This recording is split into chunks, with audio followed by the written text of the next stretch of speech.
I woke up today and watched in absolute horror as my country invaded Ukraine. Yes, a lot of you don't know this, but I am actually Russian. I come from a Russian-speaking household, and whilst I've never really lived in Russia, I do feel Russian in a lot of ways, and I've even spent 1 year of my life living there.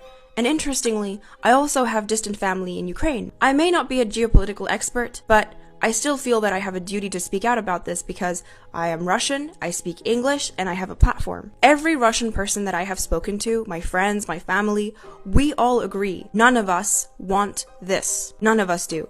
This was instigated by the government and not by the people. The people have been pitted against each other, that is, Ukrainians and Russians. But we share an intertwined history and culture. They're separate, by all means, but they are intertwined. For a lot of Russians, we see Ukrainians as our brothers and sisters, and if not brothers and sisters, at the very least as neighbors. And you have to love thy neighbor. But recently, we have been pitted against each other by the media, by narratives, by all these things. And we have to ask ourselves, who benefits from this? Because it sure as shit isn't the Russians, the regular Russian people. It sure as shit isn't the Ukrainians.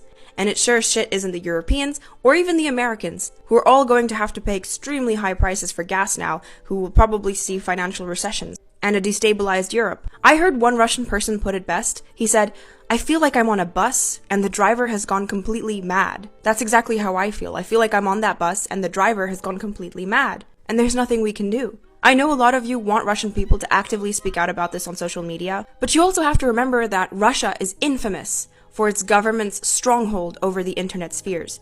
They have troll farms, disinformation specialists, they have hackers, they know exactly how to hunt down protesters online, and they've done it in the past, and they will do it again. So if you know a Russian person, and they're not actively speaking out about this online, it's not because they're complicit.